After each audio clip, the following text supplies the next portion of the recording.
Time for the early Week 12 waiver wire Wolfpack. We got about 20 of you with us here. Light show, but please do consider, if you're here for the replay, you're catching this live, a thumbs up button would be so greatly appreciated as we hit your early Week 12 waiver wire. I'll be live on Tuesday to go into more depth on these guys, 7 p.m. Hope you can join us there. But some first names popping. We mentioned a concussion for Joe Mixon, so Samaje Perine at 6% rostered right now. He went 21 yards on the ground, but the big thing was 52 yards and 3 touchdowns on 4 catches through the air.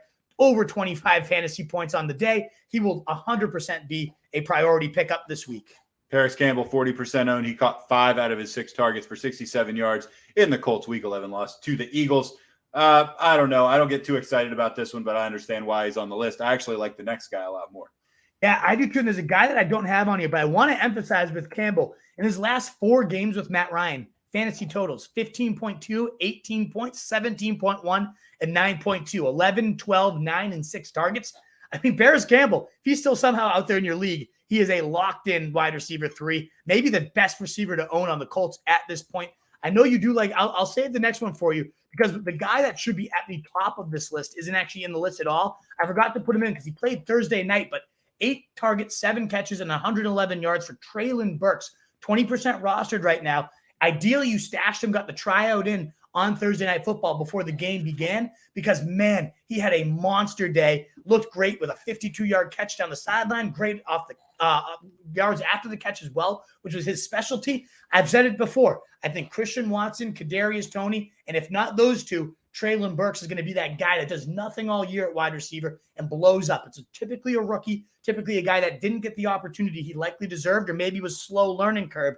I really think Treylon Burks could go nuts down the stretch here. Darius Slayton still available in half leagues. He was caught 5 passes out of his 10 targets for 86 yards. Just a consistently pretty good bet and just, a guy with a lot of upside. And the next guy, Donovan Peoples-Jones, I cannot believe he's 44% owned. Like, seriously, at this point, I would think he'd be more like 75% owned. I think we've said him every single show we've done together at this point, and it's only going to get better once we have Deshaun Watson, 61 yards and a touchdown again this week. 6 out of 7 weeks, over 11 fantasy points. And his quote-unquote dud was 9 points. Like, the guy has a nice floor, good ceiling. Good. He's a good player with a better quarterback coming here. We mentioned too earlier, James Cook. He only got mop-up duty. It's definitely the Singletary show in close games, but 11 carries, 86 yards. And, man, if something does happen to Singletary at any point, James Cook, who's now right around 20% rostered, depending on where you play, I think he's got a lot of upside and still should be stashed. Nyheim Hines has become nothing since he's gotten there. Still definitely upside with James Cook as a stash here. We talked about Demarcus Robinson earlier. He's only 4% owned, 9 out of 9 targets for 128 in the Ravens win this week against the Panthers. This was his best receiving performance since 2019. You know, you can take that as encouraging, or you could be like, the guy hasn't had a good game in 3 years. Well, he was also playing with Pat Mahomes back then too, which didn't hurt. Well, right. I mean, he's behind Tyreek Hill. He's behind some players. I feel like anytime Robinson made a start for the Chiefs, or now that he's getting his number called the Ravens, he's kind of those guys that just never really gets the starts until people go down. And when he plays, he does well. And at this point, he definitely has a nice path. The Ravens have a schedule. Jacksonville, Denver, a tough matchup, you'd think, although we saw Devontae Adams go nuts against them. Pittsburgh, Cleveland, Atlanta, and then Pittsburgh again.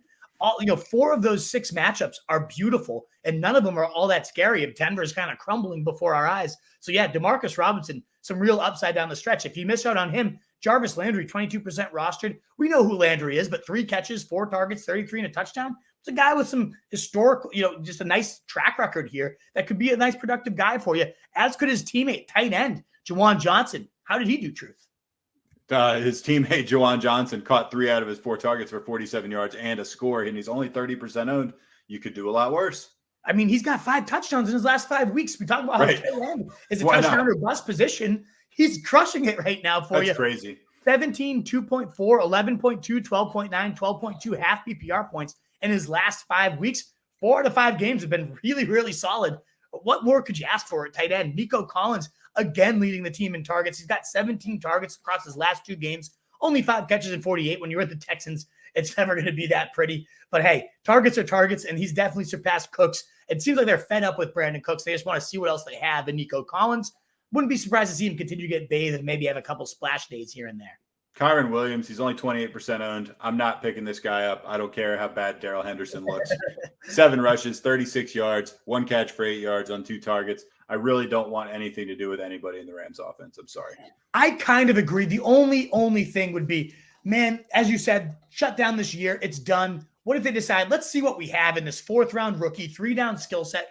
What if they decide just to make him an 80% snap player and just kind of down the stretch be like, Bryce Perkins and Kyron Williams, let's see what you two have at quarterback and running back and see if you got any juice for the future. I know last year, I know it's a probably 5% scenario that actually happens, but hey, crazier things have happened. He has the juice to potentially, he's looked good on his snaps at least. So that's all I'm saying there. You mentioned Logan Thomas as well. If you need a tight end, 6 targets, 5 catches, 65 yards. I mean, that's not bad for a tight end. And we've seen Thomas be a firm tight end one in the past. Seems like he's finally getting his legs back under him as an every down player here. A little more exciting, but, you know, OBJ, 43% owned, even though he is not currently on a team. He is expected to visit the Cowboys after their Week 12 game against the Giants. It's your last call, baby. He says he's going to sign likely after Thanksgiving. I bet you he's waiting for Thanksgiving. You know how he is, a little diva. Like, let's make a big splash announcement while everybody's sitting around. Maybe he goes to the Cowboys on Thanksgiving when they play. You know, that would be like the most Cowboys Odell Beckham marriage of all time. Thanksgiving announcement during the halftime of the game or something like that. It'd be a great spot the way Dak's playing these days too. So definitely, if he's somehow still out there in your league, he could be a stretch run wide receiver 2 for you. Remember, he has a touchdown in every game with the Rams except one. Was a top 24 wideout in 70% of his games with the Rams. Like it's Odell Beckham. I mean, I don't know how he'll look after 2 ACL tears, but my money's on him looking pretty damn good down the stretch, especially when your alternatives, other than who we've already talked about, maybe Wan'Dale Robinson, 28% rostered. He did have 13 targets, 9 catches, and 100. Looked good, but then he got injured. And then what else is left? Like Parris Marshall. Ugh. I mean, Baker Mayfield is quarterback. Does it even matter that he had 76 yards, 6 targets? No, it doesn't matter at all. I'm not touching Baker Mayfield's throwing. I want nothing to do with it. But yeah, if somehow Darnold or someone better takes over, again, Darnold is who we're clamoring for. It's pretty ugly out there if you miss out on, like, we talked about a few of those guys again. Parris Campbell, Demarcus Robinson, DPJ, of course, Darius Slayton. Like, there's some good receivers at the top. It gets pretty thin fast.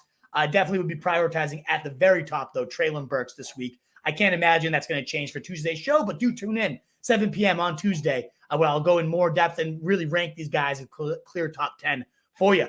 What is up, you fantasy wolf? Thanks so much for tuning in. If you haven't already, share your thoughts in the comments, check out some more videos, and join the newest Wolfpack by subscribing below.